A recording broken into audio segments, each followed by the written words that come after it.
3장 찬양드립니다.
사도신경으로 신앙 고백드립니다.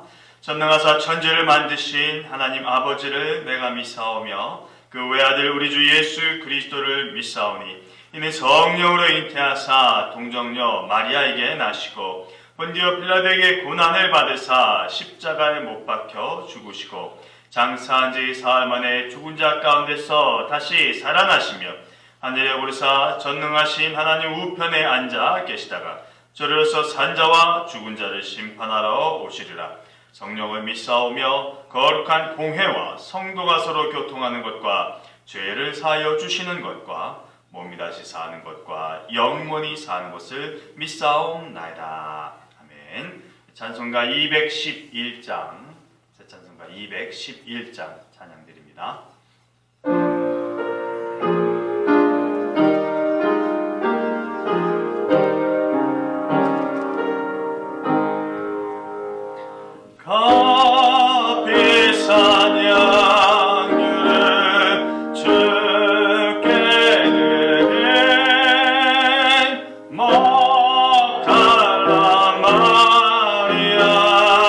온 바다 속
말씀 오늘은 구약성경 느헤미야 4장 15절로 23절까지 말씀을 함께 보겠습니다.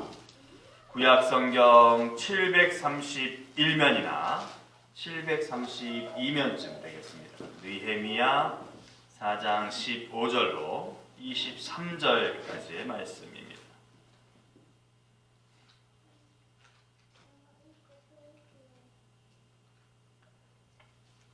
구약성경 731면이나 732면쯤 되겠습니다. 함께 한 목소리로 읽겠습니다.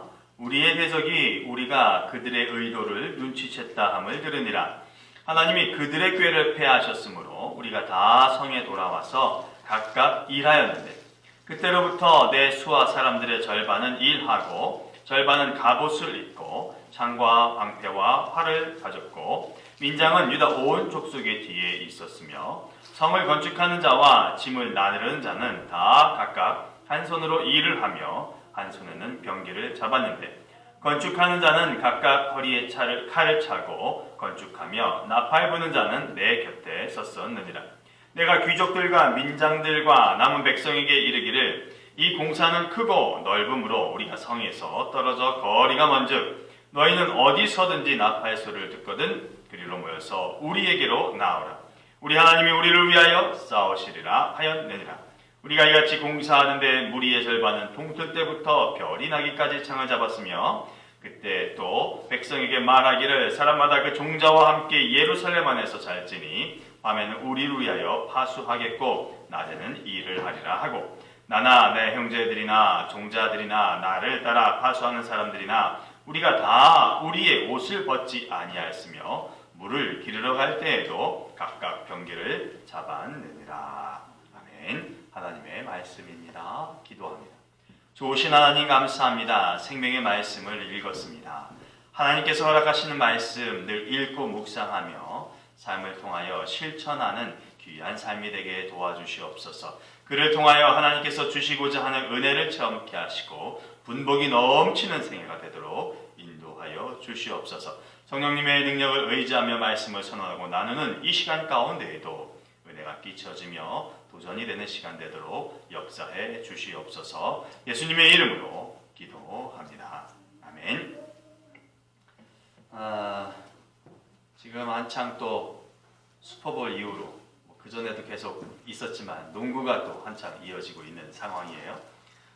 이렇게 팀 경기할 때 보면은 우리 팀을 이렇게 응원하는 함성이 막 넘치기도 하지만 가만히 듣다 보면 우리 팀을 향하여서 야유하는 소리도 들리게 됩니다. 특별히 이 농구를 볼 때 자유투라고 하는 것을 던질 때에 그 백보드 뒤에서 막 이상 요란한 행동을 하는 상대편 관중들을 볼 때가 있어요. 이렇게 자유투 던지는 선수로 하여금 실수를 유발케 하려고 하는 거죠.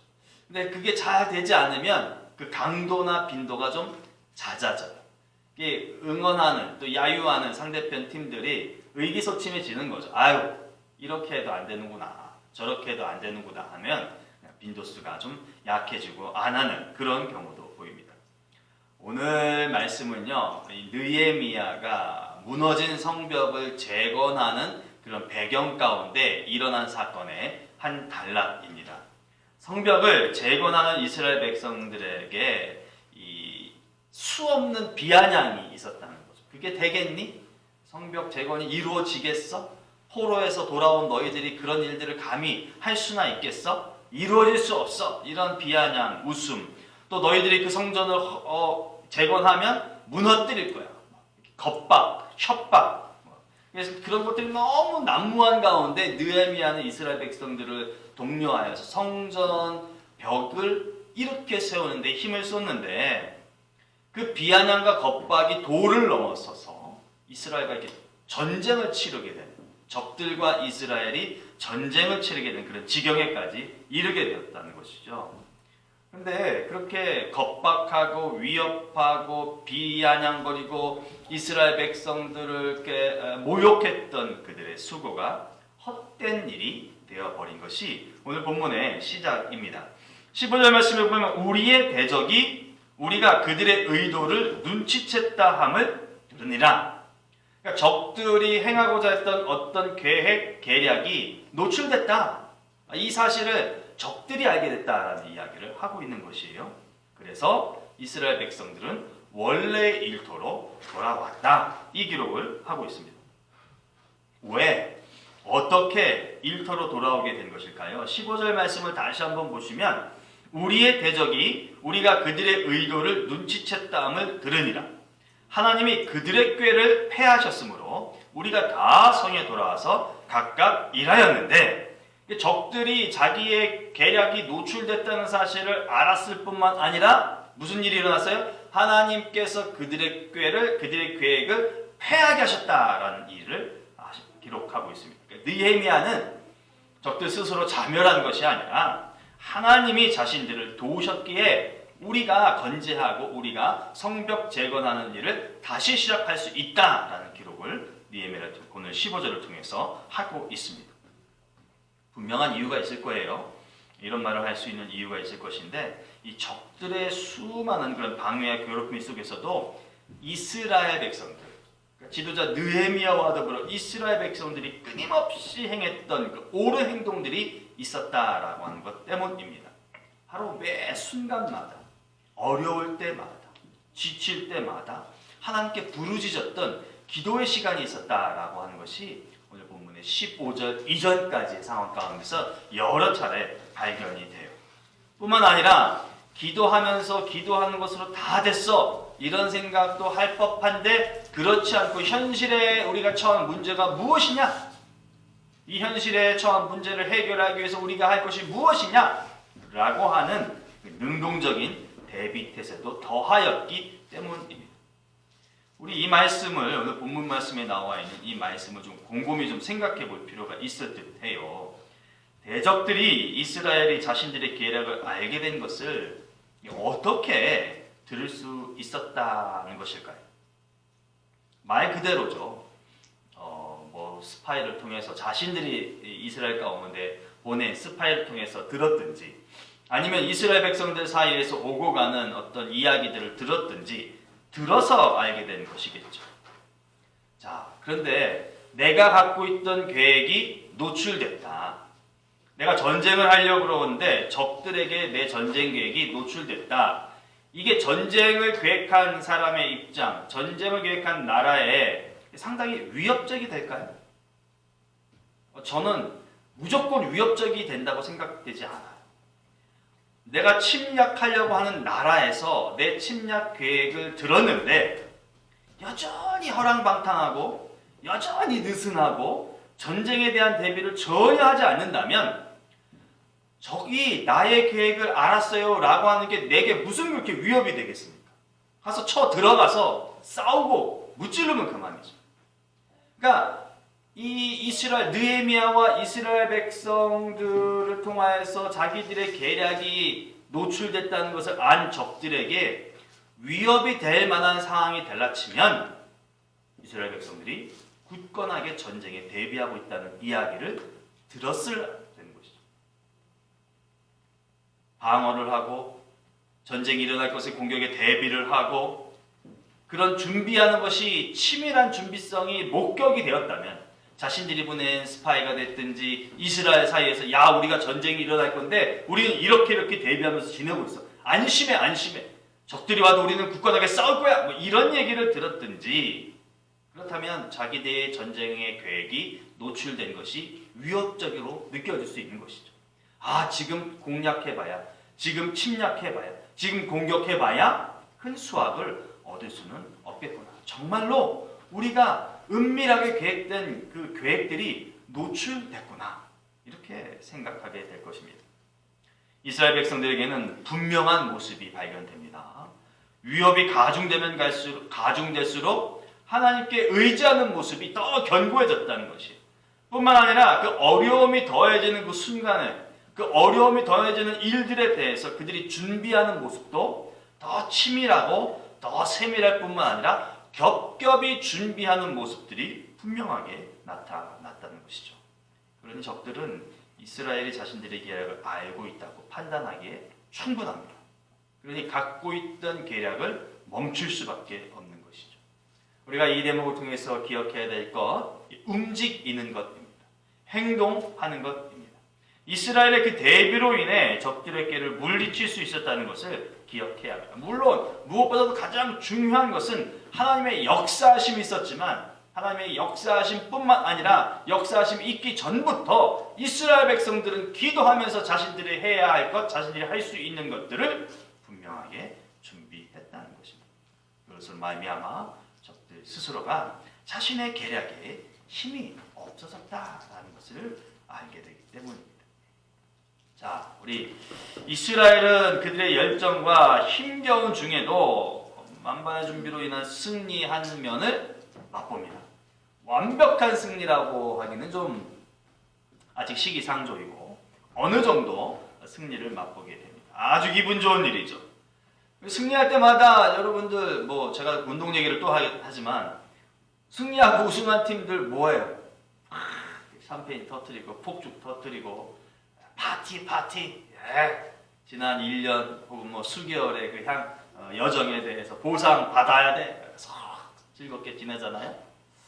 이스라엘도 충분히 그럴 수 있지 않을까요? 이게 뭐 단 한 번 끝난 것도 아니고 이 성벽을 재건하는 그 시작 때부터 멸시받고 모욕당하고 겁박당했다가 승리를 맛보았으니까 야, 이 순간만큼은 좀 마음을 펴고 좀 즐기자라고 할 수도 있을 법한데 느헤미야가 그렇게 하질 않아요.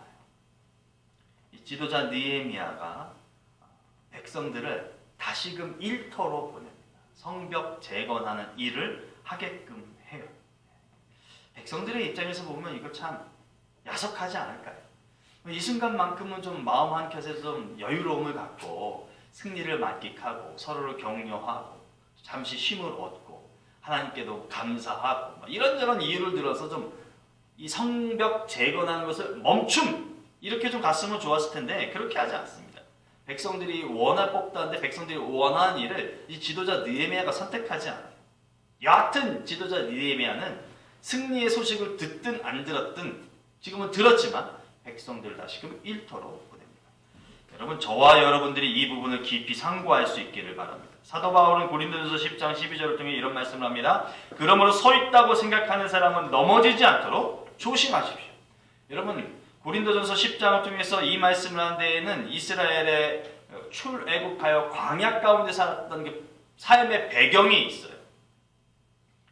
광야의 삶이 빨리 갈 수도 있었던 것이지만 빨리 가지 못하고 뺑뺑이 도는 시간이기 때문에 상당히 고로하고 힘들고 어려움의 대명사처럼 나타나는 것은 사실이에요.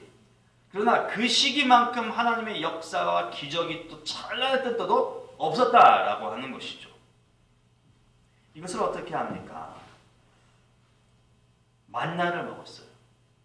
신비한 물의 경험을 했어요. 하나님의 인도하심 따라서 뭐 전쟁도 있었지만 전쟁이라도 할 것 없이 그냥 승리를 맛보면서 가나안 직전까지 갔다는 거죠. 그리고 우리가 잘 알다시피 가나안까지 입성을 했고 그 모습을 즐기는 중심에는 다른 백성들이 아니라 이스라엘 백성들이 있다는 거예요. 스스로 선민이라고 생각할 만한 놀라운 그런 민족으로 쓰임받았다. 이런 자부심마저 있는 것이죠. 그런데 잘 아시다시피 모두가 출애굽을 시작하여서 가나안 땅에 들어가기까지의 모든 백성들이 동일한 백성들이 가나안 땅까지 가지 않았다라고 하는 겁니다. 만나를 먹고도요 가나안 땅에 들어가지 못한 백성들이 있어요. 신비한 물을 먹고도요 가나안 땅에 들어가지 못한 백성이 있다는 것을 성경이 기록을 합니다.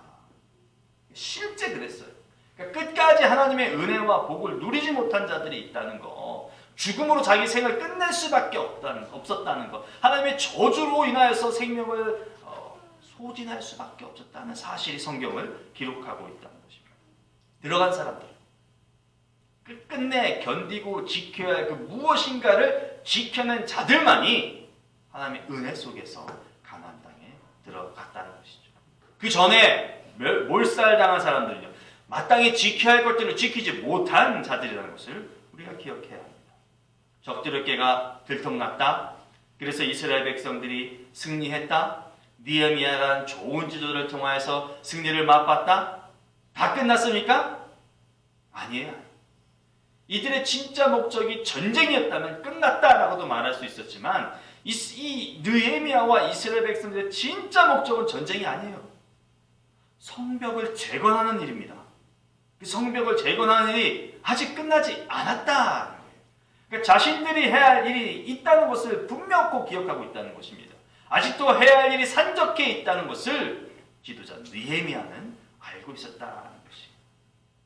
물론 지금 승리도 있고 기쁨과 즐거움도 있지만 가장 중요한 것이 무엇입니까?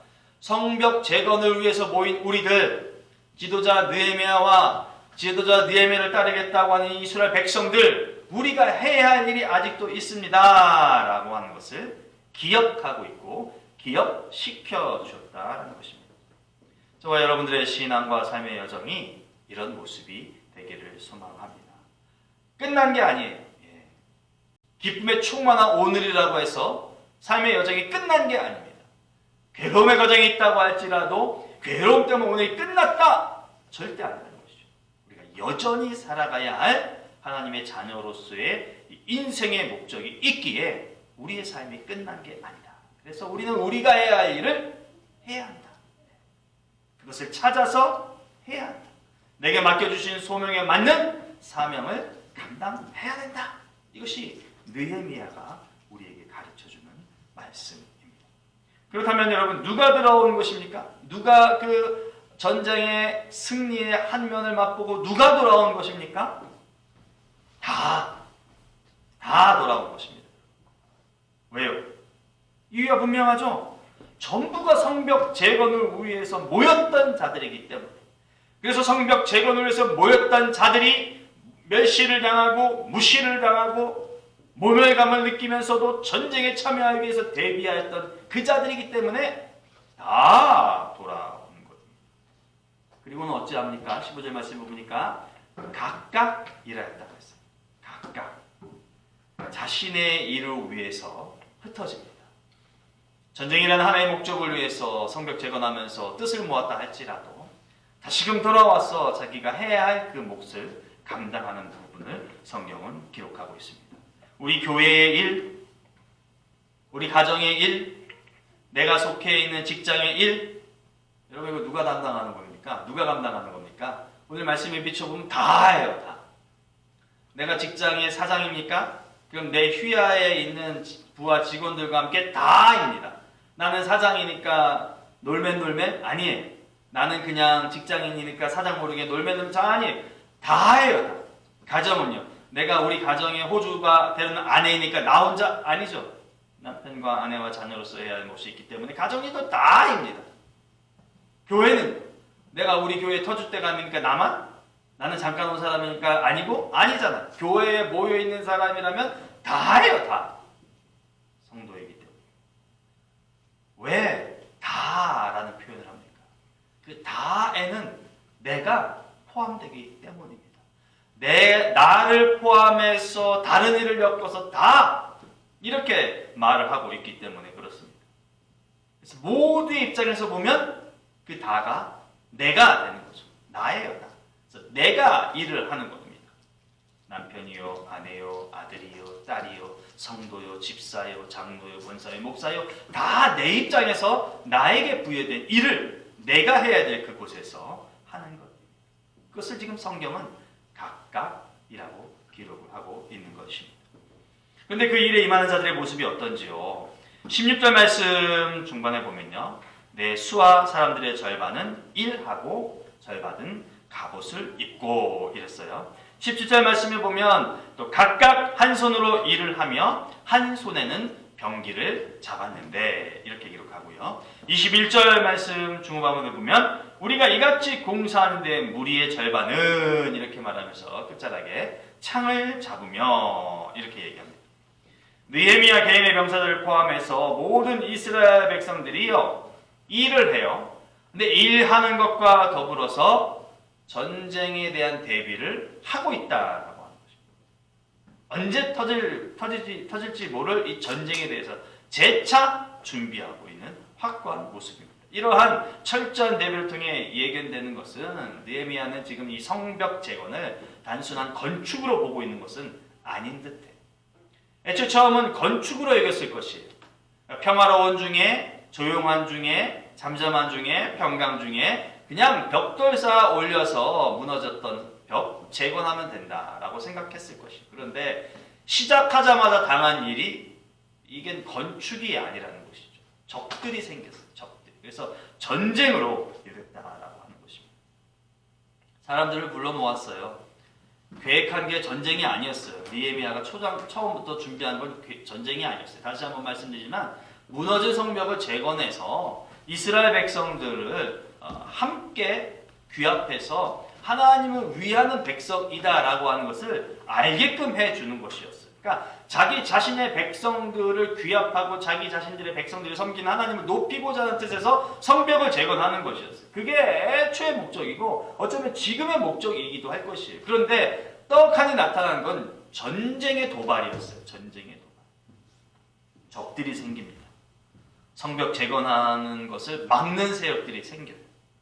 느헤미야를 죽이려고 하는 그런 적들이 나타납니다. 열심히 일하는 백성들을 신랑하는 무리들이 나타나 종국은 이 전쟁에 이르게 될 수도 있는 그런 형국이 되고 맙니다. 오늘의 본문도 그렇죠. 여차하면 전쟁이 터졌을 법한데 하나님께서 막으셨다라고 하는 것이. 이스라엘이 제거 대상이 됐어요. 이스라엘이라고 하지만 엄밀히 보면 나라 이스라엘을 이야기하는 것은 아니죠. 나라가 있기 위해서 백성이 있어야 된다는 거, 국민이 있어야 된다는 건 너무나 잘 알기 때문에 그래요. 그래서 이스라엘을 제거한다는 것은 이스라엘을 이룬 그 개개인 한 사람 한 사람이 제거될 수 있는 죽을 수도 있다는 영향을 받게 되는 것입니다. 그러므로 그런 이유가 개인을 무너뜨리기에 충분한 것이죠. 이스라엘을 제거하겠다라고 하는 것이 개인을 무너뜨리기에 충분하게 작용한다는 것입니다.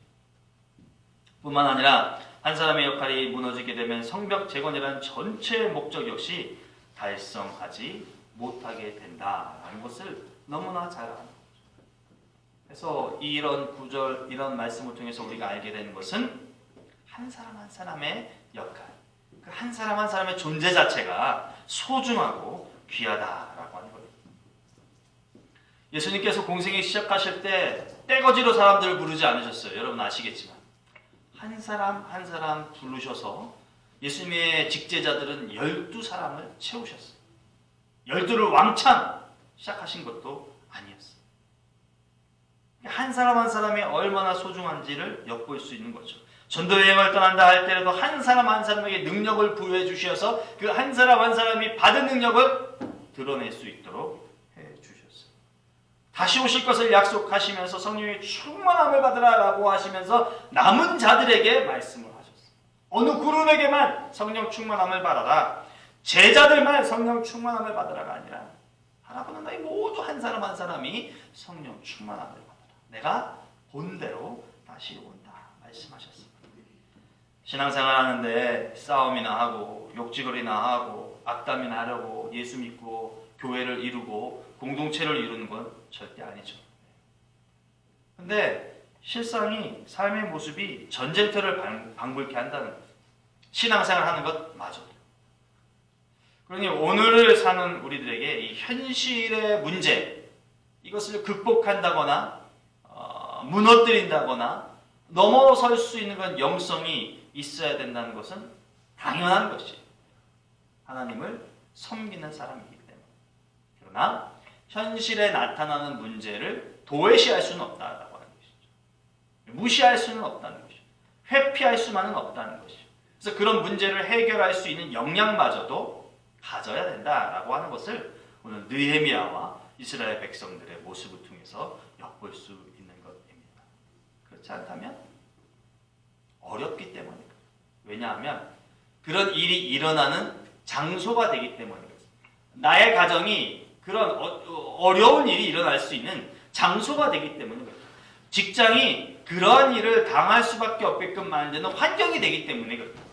교회 공동체마저도 그런 일이 나타날 수 있는 여지가 있는 곳이기 때문에 영성을 통한 보이지 않는 하나님의 능력을 더불어서 보이는 일들에 대해서 대처하고 준비하고 함께하는 모습들이 있어야 된다라고 하는 것입니다.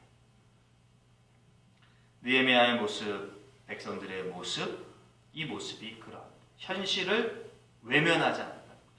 갖고 있는 영성, 갖고 있는 믿음을 통해서 현실에 맞게끔 대비하는 치밀함이 있었다라고 하는 것이죠. 여전히 그들이 해야 할 성전 벽 재건하는 일에 몰두합니다. 그러면서 외부로부터의 침략을 여전히 대비합니다. 승리를 맛봤음에도 불구하고 해야 할 일을 하면서도 언제 터질지 모를 그 전쟁에 대해서 계속해서 대비한다라고 하는 것이죠. 무엇을 이야기할까요? 성도로서의 길을 걸어가야 한다는 것입니다. 성도로서의 삶을 살아야 한다는 것입니다. 그러니까 쉽게 얘기하면 예배 잘 드리고 봉사도 하고 충성도 하고 신앙생활 잘 되라, 잘 해라. 아이고 저는 습관이 안 돼서요. 아이 그런 변명 되지 마요.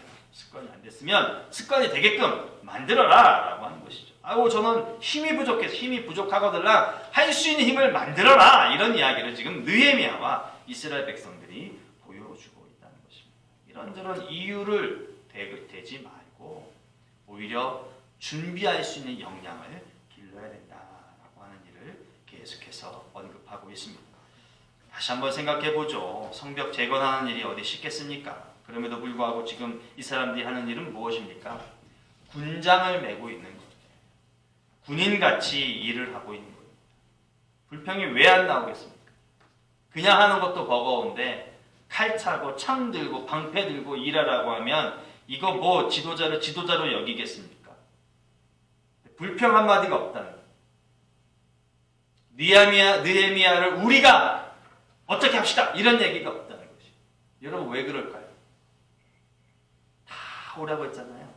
다 오라고 했잖아요. 창 들고 있는 내가 주변을 보니까요, 방패 들고 있는 아내가 벽돌을 쌓고 있는 거예요. 여러분 그런 게 연상이 되는 거예요. 방패 들고 일하는 내가 보니까 나보다 어린 녀석, 내 아들 녀석이 허리춤에 단칼을 들고 벽돌을 이면서 날아가는 모습을 어미 된 내가 보고 있는 거예요. 어미 된 내가, 아비 된 내가 놓아요? 놓을 수가 없는 거예요. 그렇게 되면 누가 가중된 일을 하는데, 내 친구가, 내 이웃이, 내 아들이, 내 부모가 내가 하지 않은 일을, 그 일을 해야 하는 일이 상황이 놓여지기 때문에 하지 않을 수가 없는 거예요. 여러분 우리의 모습은 어떤지, 우리의 모습 15절 말씀을 보니까 우리가 다 각각이라고 했어요. 우리가 다 각각, 집 안에서, 가정 안에서 우리 가족이 다 각각 자기의 일을 할 때 가정의 화목, 가정의 평안, 가정이 가정으로서의 돈독함이 유지되는 거죠. 직장에서 우리가 다 각각, 회장은 회장으로서 역할을 각각, 직장인, 사원은 사원으로서 역할을 각각, 중간에 임원들은 임원진으로서 역할을 각각 할 때 이 교두보가 잘 형성돼서 회사가 잘 되는 거 아니겠어요? 교회는요, 교회 두말할 나위 없죠. 모든 성도가 은혜 받은 분량대로, 아니 은혜가 부족하다 할지라도 해야 할 일을 아는 그 자체만으로 자기 일을 감당할 때 교회 공동체가 견고하고 교회 공동체가 돈독하게, 강하게, 건강하게 세워지는 것이죠. 공동체라고 보는 겁니다. 서로를 향한 함께하는 자신의 해야 할 몫을 감당함으로 서로에게 힘이 되어주며 의지가 되어주는 그런 모습이 있어야 된다라고 하는 것을 이스라엘 백성 스스로가 보여주고 있다는 것이에요. 사도행전 2장 37절 말씀에 보면 베드로가 설교를 하는데 사람들의 반응이 나타나요. 근데 그들이 이렇게 성경 말씀의 기록이 이렇게 돼요. 그들이 이 말을 듣고 마음에 찔려. 마음에 찔려. 우리 되게 마음에 찔리면 기분 더럽잖아요. 은혜가 안 된다고 하잖아요. 근데 이 초대교회 사람들이 베드로의 설교를 듣고 마음에 찔렸는데요. 그 다음 구절이 더 이상한 거예요. 날마다 마음을 같이하여 성전에 모이기를 힘쓰고 집에서 떡을 떼며 음식을 먹고 하나님을 찬미하며 또 온 백성에게 칭송을 받으니 주께서 구원받는 사람을 날마다 더하게 하시니라. 아멘. 여러분 이거 상상도 못할, 오늘날에는 상상도 못할. 마음에 찔려? 교회가 여기밖에 없어? 떠나고 막 갈팡질팡 하는데, 오고 가고 하는데 여기 그러지 않아요. 하나님의 말씀을 베드로 사도에게 듣고는요, 마음에 찔려서 지난날을 회개하고 새 사람, 새 성도의 삶을 출발했대. 그리고는 그 어느 교회보다도 돈독한 현대 교회들이 본으로 삼고 싶어하는 그 교회를 이룬 거죠. 날마다 마음을 같이하여 성전에 모이기를 힘쓰고 집에서 떡을 떼며 음식을 먹고 하나님을 찬미하며 또 온 백성에게 칭송을 받은 주께서 구원받는 사람을 날마다 더하게 하시니라. 여기 온 백성에게 칭송받는 건요, 우리끼리 서로 칭찬하는 게 아니에요. 교회 밖에 있는 사람들이 이 초대교회 이 사람들을 보고 야, 그리스도인이네 이야기를 했다는 거예요. 오늘날의 루머와 너무 다른 거예요. 정말 칭찬이 난무했다는 것이. 이런 모습이 우리 교회 가운데 가득하기를 소망합니다. 모여야 돼. 나눠야 돼. 그리고 힘을 써야 돼. 힘 안 쓰면 될까 말까요? 힘을 써서 되게끔 하는 것이. 나 혼자만 힘 쓰면 또 그거 얼마나 고달프겠어요. 그러니 이스라엘 백성들이 성전 재건을, 성벽 재건을 위해서 다 모여서 각각 일하는 것처럼 다 모여서 각각 일할 때 내 힘이 덜 하게 되는 거예요. 내 일하는 거 힘이 든 건 사실이지만 그게 힘들게끔 와닿지 않는 거예요. 이 사실을 우리가 기억할 수 있기를 원합니다.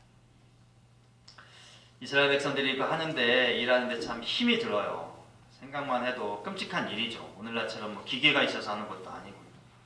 근데 그렇게 할 때마다 느헤미야가 좀 기억을 해라, 이런 이야기를 하나 하는데, 나팔 소리를 기억해라, 이 이야기를 합니다. 나팔 소리.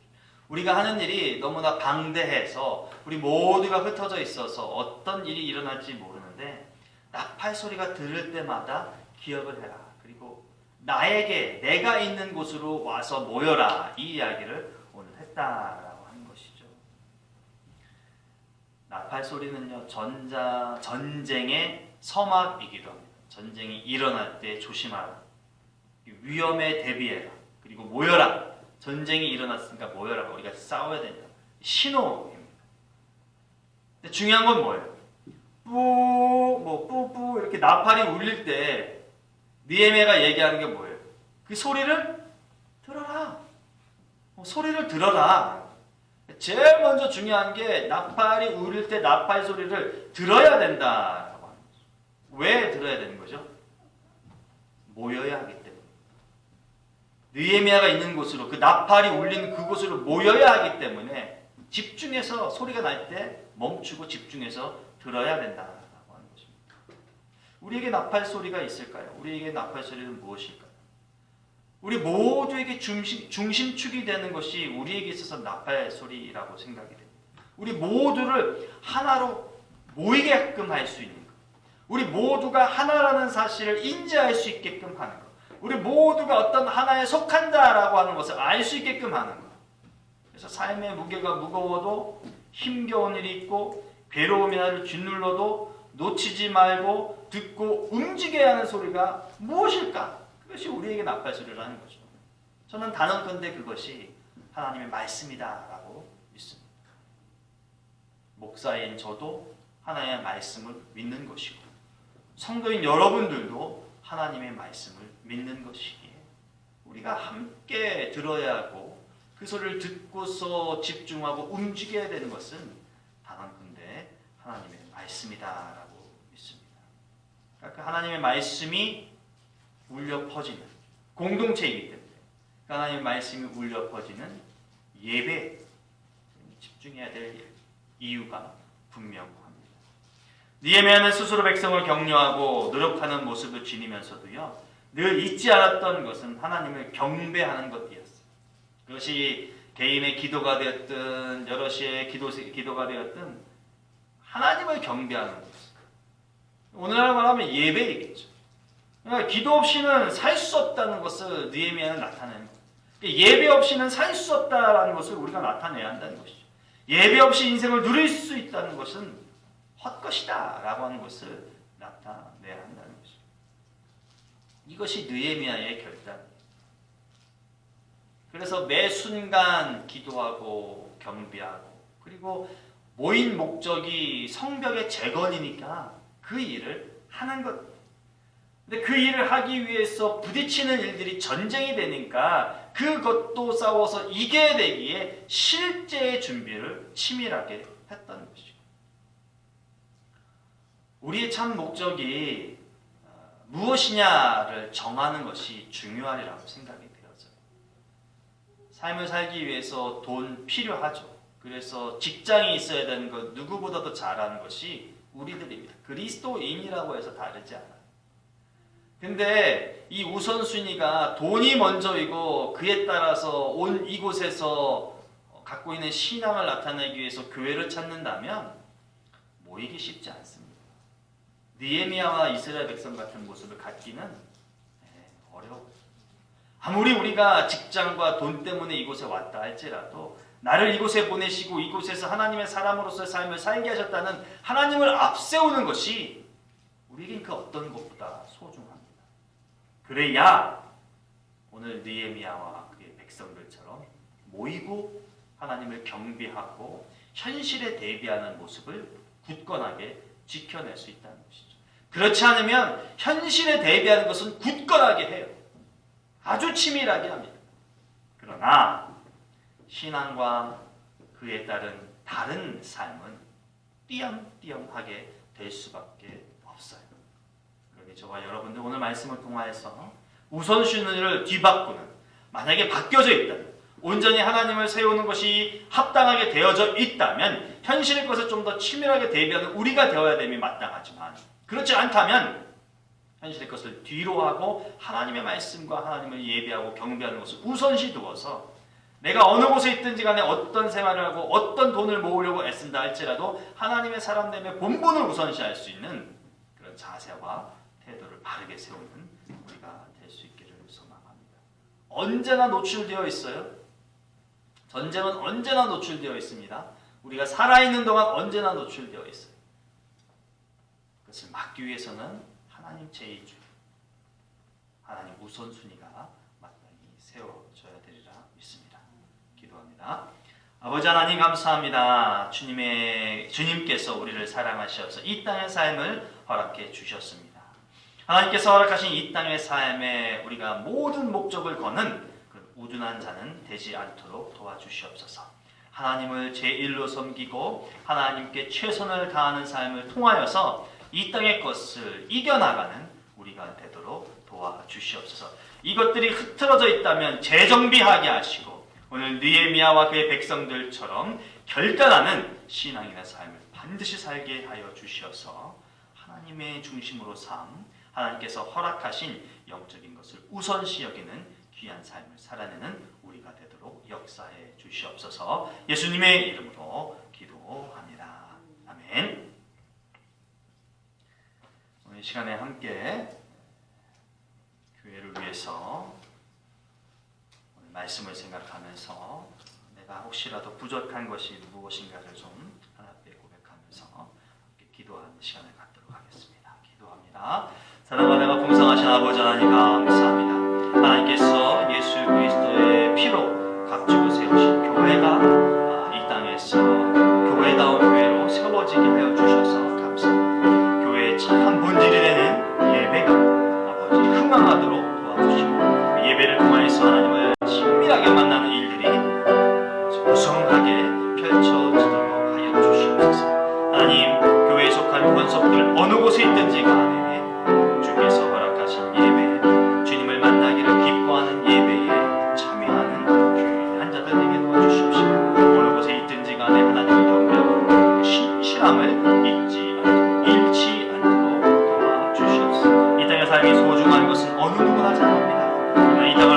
하나님이 계심에 우리가 이 땅을 산다는 것을 늘 기억하게 하여 주셔서 하나님의 말씀을 묵상하고 하나님의 말씀을 실천하며 또 느헤미야와 그의 백성들이 그러하였듯이 기도와 예배하는 삶에 최선을 다하는 우리가 되도록 도와주시옵소서.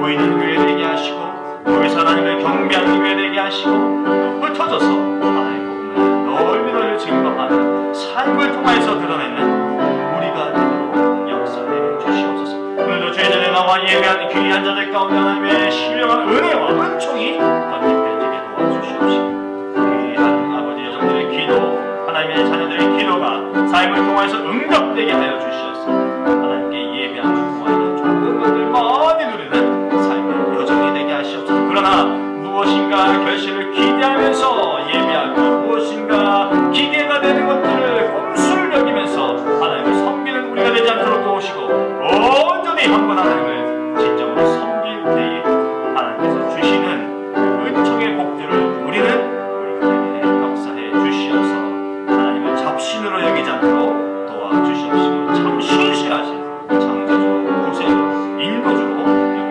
우리가 되도록 역사해 주시옵소서. 오늘 이 밤에 모두 흩어져서 귀한 단잠을 이루게 하시고 편안한 가운데 영육의 강건함과 샘을 공급받아 내일 새날도 주 안에서 힘있게 살아가게 도우시옵소서. 육체의 건강을 갖고 있는 자들에게 육체의 회복을 얻게 하시고 육체의 질병을 갖고 있는 자들에게 육체의 나음을 얻게 하여 주셔서 하나님을 온전히 섬기고 이 땅의 삶을 잘 살아낼 수 있도록 은총의 은총을 더하여 주시옵시고 필요한 것들을 하나님께서 공급하여 주시옵소서. 영원한 삶 가운데 사는 삶을 살아내게 주장하여 주시옵소서. 이루어 주실 수 있어 예수님의 이름으로 감사를 축복하며 기도합니다. 좋으신 하나님 감사합니다. 하나님께 예배드리는 신실함이 있게 하여 주셔서 감사합니다. 하나님의 예배의 터를 귀히 여기는 우리 모두가 되게 하시고 하나님께 예배할 때 영과 진리로 예배할 뿐만 아니라 정성을 다하여 모이기에 힘쓰는 우리 모두가 되도록 주장하시옵소서. 흩어집니다. 흩어져서도 더 기쁨과 행복이 가득한 생활 되도록 주님이 동행하여 주시옵소서. 예수님의 이름으로 기도합니다. 아멘. 주기도문 하심으로 예배를 마칩니다. 하늘에 계신 우리 아버지여, 이름이 거룩히 여김을 받으시오며 나라가 임하시오며 뜻이 하늘에서 이루어진 것 같이 이 땅에서도 이루어지이다. 오늘 우리에게 일용할 양식을 주시옵고 우리가 우리에게 죄 지은 자를 사하여 준 것 같이 우리들을 사하여 주시옵고 우리를 시험에 들게 하지 마시옵고 다만 악에서 구하시옵소서. 나라와 권세와 영광이 아버지께 영원히 있사옵나이다. 아멘.